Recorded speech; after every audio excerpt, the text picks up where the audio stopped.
Welcome to the 222nd Army Battalion, the big company made of rejects from other companies that were too valuable just to let them go. They call it Bad Company. Preston Marlow, instead of going to jail, was transferred right here. This is his first day, so he meets Sweetwater, Haggard and Sarge Redford, who is the leader of the team. The team is ordered to go ahead of the convoy and scout the terrain, but this convoy is ambushed. Their vehicle is busted, so Marlow is ordered to fix it. Then they take over the Russian artillery base. They also use enemy artillery guns to help the convoy. And they secure the alternative way for the convoy as the bridge was destroyed. Later they are sent to take over a nearby farm, and all of a sudden a tank pops out of the garage and starts to grill the team. Luckily, Marlow finds a rocket launcher and destroys the tank, earning some respect from his new friends. While the boys are waiting for the helicopter to pick them up, the machine is shot down and crashes, so the headquarters send them to clear the anti-air base. They pick up some C4 explosives on their way and blow up the guns. Next task, go after the supply truck that was spotted earlier, which leads them to another farm held by the Russians. Team overtakes it, so the convoy now can pass safely. Well, not exactly, as very soon it's attacked by artillery again. This time headquarters give them air support, but since the enemy is jamming Air Force weapon systems, Bad Company needs to find and destroy the radar jammers. C4 again does the job, and when the radar base is taken down, Air Force enters the stage and Juno convoy is rolling again. Then the team is sent to clear the remaining enemies. Haggard and Sweetwater suspect they might not be Russians. Then Sweetwater vanishes for a while, and what he finds is a dead mercenary. He's one of the legionaries, which some say might be the most deadly army in the world. They also find gold on him, and the rumor has it that this army pays in gold. After a little brainstorm, boys decide to keep a small amount of gold for themselves. They fly to Zabograd, where the US Army is launching an offensive. This is Sarge Redford's last day of duty. They find some mercenary symbols in one of the houses and a case full of gold. Their mission is to cut off Russian supply lines before they get to the place by hitting weapon depots and taking down the fuel dump. Then, Redfield is informed that Russians are coming for the bridge and the team needs to secure it. Redfield asks for air support but doesn't get any, so they need to use the Russian mortar guiding system they found. And yeah, that works like a charm. Bad Company is informed that Zabograd offensive has started, so they go to the city and take down the Russian defensive positions. And Marlow is still using the Russian mortar guiding system. When they reach the beach, they meet Armor Division. US tanks arrived and it's time for the final push for the Zabograd. Bad Company is responsible for protecting the tanks on their way for the final offensive to take over the city. Then they are sent to find the Zabograd command force and cut their communications so they can't call reinforcements. Redfield is informed that if they succeed, this might be a game changer in the battle and the team might be even released from Bad Company.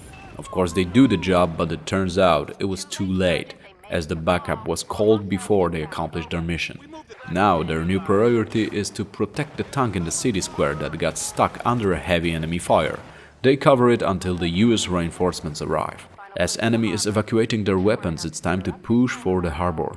Looking at the mercenaries leaving, Sweetwater is hoping that all the hard work will pay off and they will be released from the company. Redfield and Haggard figure that they should capture some of the mercenaries for questioning, and though Sweetwater thinks it's madness, Redfield actually gives this idea a green light.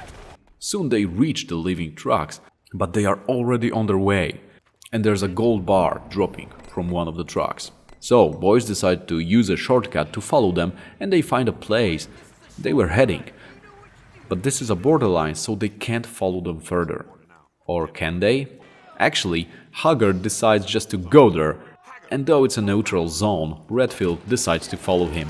After a heavy fight, everyone is okay, and Haggard doesn't give a single F that he basically invaded an independent country because he was hoping to get the gold from the trucks. Now headquarters needs an explanation, so Sarge covers Haggard and says that they had to do it. I guess it's not gonna be his last day of duty, since they will probably be facing court-martial for what they did. Angry Sarge now decides that they should go for the gold and at least get something out of this whole war. So, they go. First they blow up the antennas so they can't be tracked. Then they drive under heavy firing from air and ground. They reach a base and Marlow takes down the helicopter. They get to the tank and go for the gold that they believe is located in the facility nearby. The place is highly protected by mercenaries from the Legionnaires' army, so the boys are sure that they must keep their gold here. But soon, the US Army arrives and surrounds the bad company, so they have no other way but to give up. The least of my problems. Dropping the soap is what I'm worried about. I hate that. It's all mushy. But instead of throwing them to prison, the army decided that while they invaded the neutral territory anyway, they may as well be used to look around, as the US command is suspicious about the Saduristan country hiding some weapons. So, before they knew it, Bad Company was back in action and on their way to find this guy Zabomir Sadal, who is a local dictator suspected playing both sides on this war. While they are checking out the terrain from the hill, their helicopter gets shot down. So I guess there goes the neutral Saduristan. First thing first, they go for the missile launchers. Now time to go to Sadal's palace. Tank is a very comfortable ride, but the enemy destroyed the bridge, so they have to leave it and go by foot. On the other side, they hear a president speaking through the speakers, calling for help. At least that's what Sweetwater understood and translated. Bad Company goes to the palace and secures the place. Inside, they found a vault with Zabomir Sadal inside. After a cute little chit-chat, the president goes back to playing golf, and the command orders to leave him as distraction is denied. Plus, at this point, Bad Company is cut loose on the enemy territory, and they are on their own. But the president offers help, as he kinda wanna exile from here anyway, because he actually is kept in captivity by legionnaires, as he did not pay them enough for their services. So, they hoop into a pimped presidential golden chopper and fly away. Bad Company flies over the river, destroying enemy facilities and units. While refueling, the president informs the team that they are heading to the Russian border. And that is not exactly where the company wants to go, so they decide to drop the dictator and go for the gold. And it turns out that Sadal knows and he wants to make a deal. But before they seal it, they are attacked by helicopter and crash down. About the black chopper coming up behind us. What? Shit! Marlow! Turn her around! Marlow wakes up alone behind enemy lines. He manages to contact command through the radio, but he can't get any help, as their whole operation in Saduristan was unofficial. But the woman who is called Miss July, that leads them through the radio all the way, promises she'll figure something out. Turns out Marlow is in Russia. He gets a hint that he should look for the rest in the nearby village. He spots a crashed helicopter and searches for the boys, but they are not in there. And Miss July informs that according to the heat maps, they probably were transferred. She tells him to find a communication hub deep in the valley. Marlow steals a motorboat and takes the way through the river. He enters the facility and finds a security cam room where he sees the president being investigated, but when the guy who threatens him spots the camera, he shoots it. Miss July tells Marlow to go to monastery. There he finds the rest of the squad who don't really look like they needed to be rescued. Bad Company decides to look for president, as he must help them to find the gold. Miss July is happy that the boys reunited and gives them info where to look for the dictator. Zabomir Sadal is spotted near his golden helicopter talking to the man who threatened him earlier. The man in black tells the president that since he has no gold, he will just take his country instead. And the dictator is like, "Yeah, sure, no problem, my friend, the best country for you, my friend. I'm going to exile and the country is yours." But the legionaries' leader orders to execute him and flies away. Time for Bad Company to step in and save his presidential ass. Then they take a boat and escape. Sadal leads them to the Cadiz port, where the gold is supposed to be. It's an unfinished city that was planned to be a paradise for tourists. And this is where Zabomir gets his exile, on his own private island. Well, at least he has a toilet. Boys secure the beach and contact Miss July. Redfield tells her the truth about the gold and she's like, "Well, don't forget about my part of share." She also informs that US assault is coming to their position soon. Haggard says they need to stop them if they want to get their hands on the gold, so they try to sabotage their passage by blowing up the bridges. Haggard and Marlow are sent to distract the enemies, and Sweetwater and Redfield go to look for gold. While playing cat and mouse with the mercenaries, they came across the treasure they were seeking. But the trouble with the gold is always the same. Finding it, it's just a halfway of getting it. Since it's not that easy to carry a ton of metal, especially when you're under a heavy air assault. Marlow makes his way to the anti-aircraft gear and shuts down the helicopter. Not bad for a new guy, and it's time to finally collect the reward. Well, not really, since the US Army is already securing the place. While the disappointed Bad Company walks away, officer spots them and orders them to take one of the trucks and follow the convoy. And we both know they're not gonna follow it for too long.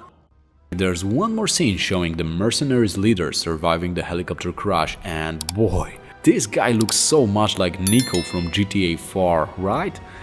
Battlefield Bad Company starts in 1944 with a group of US commandos being sent into Japan to extract a Japanese scientist with war-decisive information before atom bombs are dropped on Japan.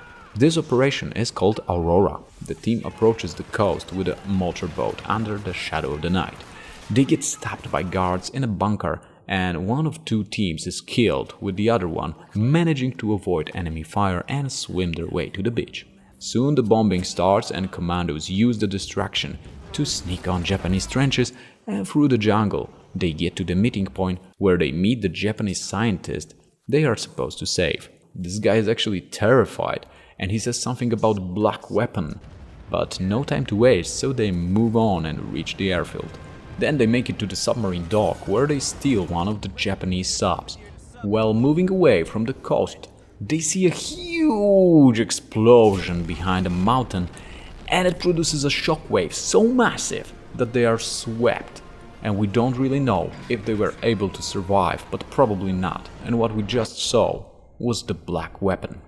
Back in the present day, Bad Company is in Russia to back up the US counterintelligence. It's supposed to be their last mission as a B company, but we all know that's not true, right? And if you want to get to know B Company a little better, watch this video where I explain what happened in the first part of the game. Anyway, Company sneaks through the forest and gets to the meeting point, but the agent they were supposed to meet gets captured, and this bold guy kills him cold-blooded and flies away. Bad Company gets orders to secure the vehicle, so they take over enemy positions and defend it until air support shows up and helps them deal with the tank. They manage to capture the high-valued vehicle and take it for a ride. Russians try to chase them, but Marlow takes the position on the back of a truck and uses a grenade launcher to lose the tail. But soon a helicopter shows up and fires missiles on them that make the truck crash. Luckily everyone is okay, and the cargo they were after is also there. They decide to take a little peek on what's inside the box. And oh yeah, it's probably one of those black weapon warheads from the prologue. But since it's no gold, they take it to the command, and it turns out this one is actually fake. Anyway, the officer tells them that Russians are building a weapon and it looks pretty scary. They need to act, and they need to act fast, so that way Bad Company gets another chance to earn their freedom if they do the job. First they need to go to Bolivia and find a guy named Aguire to deliver him a flash drive. While flying over Bolivian jungle, boys meet their new pilot Flynn. He acts a bit weird, but he sure knows how to handle RPG missile. Flynn drops the Bad Company right in the middle of the jungle, and instead of Aguire, they only find some dead bodies. Looks like Aguire was able to escape the captivity and left some clues. Bad Company decides to go up the river. They take the boat and try to keep the low profile, but they have this feeling that someone is watching them, and soon they are ambushed by a paramilitary mercenaries. After dealing with them, they reach a bigger mercenary camp. First, they take down the guard on the tower, and then Marlow uses a sniper rifle to clear the way for the rest. He takes advantage of the storm and uses thunders to cover the noise of the rifle, so the enemy has no idea what's going on. But still no sign of Aguire, so they need to go further through the jungle and finally reach the place where they actually spot Aguire being escorted by guards. This place looks highly defended, and soon Russian choppers shows up in the sky. Bad Company engages the camp and progresses, pushing back the enemy, although they are highly outnumbered and also attacked by some armed vehicles. Marlow uses an RPG to blow up the enemy tank, But boys need to move fast since the Russian chopper is already approaching the landing zone to pick up Aguire. Marlow manages to shoot the guy who held him, and that's how they rescue him. Aguire just looks at the flash drive and he instantly knows what's going on. He explains to Bad Company that a couple months ago they set up a relay off an old French weather satellite and hooked it into Georgian Milenet. That way they gathered a lot of information and also learned about the dummy weapon. Bad news is that those mercenaries have stolen all the intel they had. So to get it back they need to fly on the top of the mountains. They found a base there and machine gun it from the air to clear the space for landing. Then they run around searching for the stolen data. Finally they reach the satellite station. Though it's quite easy to hack the place, they still need to get the data server from inside the satellite, so Sweetwater codes the satellite to crash. The wind is too strong for Flynn to give them a ride, so they need to jump into a jeep. On the way they deal with enemy armored trucks and choppers, but manage to reach the place in one piece, just in time for the fireworks. Then they secure the black box and the weather is getting really arctic, so Marlow gets lost in the snowstorm. Actually everyone got lost, and Marlow gets the info that Russians are searching the area, so he needs to reach Sarge before they pin him or he freezes his ass off. He manages to reach the village where Ghost Rider is waiting to pick him up. When they reach safety, Aguire explains to Bad Company that what they are dealing with is a scalar weapon. Haggard is impressed listening to how it works, and long story short, it creates a powerful electromagnetic pulses, so used the right way, it could cut off the power in like the whole USA for instance. Russians plan to do this, put the country into a chaos and then start an invasion. So to prevent that from happening, Bad Company needs to find Arkady Kurilenko, who is behind this project. It's actually the bald guy they encountered earlier in the jungle. Of course, they could just report it into the comment and leave, catching Kurilenko to them, and actually that's Sarge's first thought. But all of a sudden, the rest of the team gets into the red, white and blue saving the country vibe, as they kinda blame themselves for not handling this guy when they had a chance. And since B Company always respected the democracy, they have a vote and decide to finish what they started. They go to Chile, where they get some tank support from Aguire and intel about Kurilenko's last known position. First they destroy some ECA radars on their way to clear the sky for later. Then they destroy some enemy tow launchers and vehicles waiting for them on the next hill. Marlow uses UAV station that does the job nice and smooth. With their clear, B Company can use the air support, so Marlow attacks the target buildings in the city. After that, they go through the city to search for Kurilenko. Town is basically ruined at this point, but still some enemies hide on the rooftops and buildings, so the team needs to fight their way to the place they believe their target is hiding. And finally, they find this guy. That's not Kurilenko at all, but this bad boy has a quite liberal policy when it comes to trading information about his body, so Bad Company hangs a new carrot on a stick and progresses after their target. Boys drive Humvees and it gets pretty smooth until they are ambushed on the bridge. They manage to get to the other side, but it was just a welcoming committee, and soon they encounter even harder resistance from the enemy. Looks like Kurilenko can be really close, judging on the numbers of men and gear sent to stop Bad Company. But with the air support, nothing is impossible. Meanwhile, the team receives an info that Southern Command is planning to lay some heavy ordnance down soon, so they must find Kurilenko like real quick. But before they even know, the bombing starts and the whole place becomes a Devil's Sunday barbecue. Sarge spots the drainage tunnel and it leads straight to Kurilenko. They find a shipping manifest of a ship, the Sangre del Toro.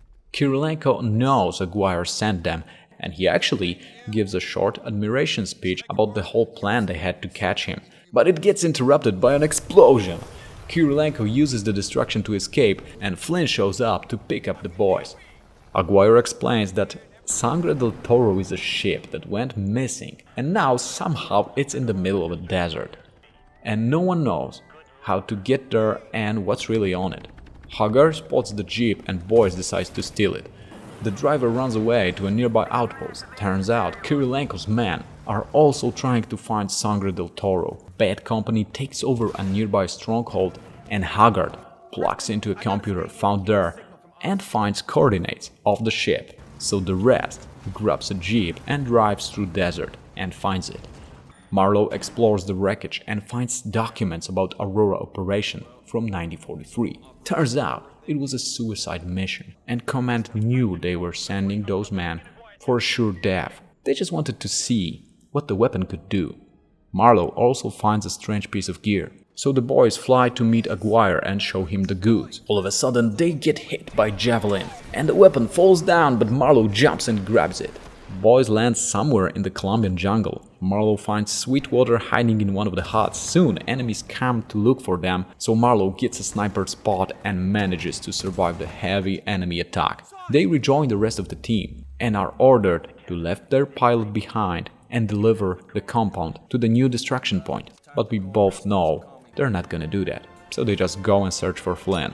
Marlow finds him being interrogated in the POV camp, but a guerrilla member sneaks on him and almost stabs him with a knife, but Flynn manages to reach for the gun and shoots the guy. Then they steal some quad bikes and hit the road. They reach a helicopter and manage to fly away, but they are still chased by enemy choppers and RPGs. So Marlow takes the machine gun and makes some holes here and there, while Flynn flies between some high mountain terrain, and finally they reach the meeting point with Aguire. But it turns out that Kurilenko shows up there, and Aguire is actually on his side.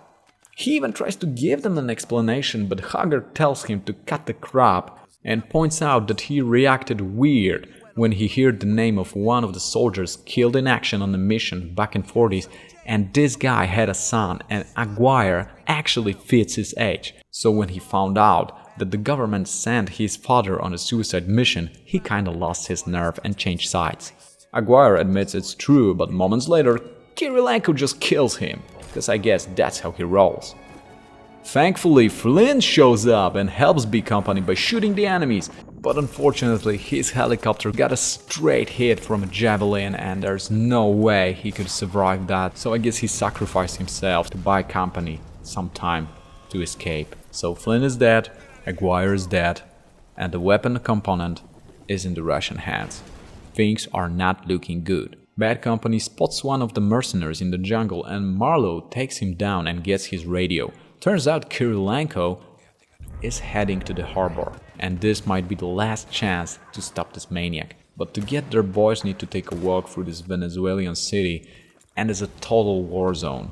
Russians battling US army everywhere, choppers, attacks from above, bombs dropping on the city, and also they hear this disturbing sound from time to time. Soon the US army sends some air support and the team reaches the coast. They spot a glowing plane in the distance, and a few seconds later a huge explosion blows everything away. And actually that ends the battle. So when they see what they are dealing with, Hijacking and Sweetwater kinda lose their motivation, but Marlow tries to give them a speech and Sarge takes his side, convincing the other two to step up for the final challenge and save the USA from Russian invasion. So they get closer to the plane and it turns out it's a big-ass plane that can carry tons of equipment.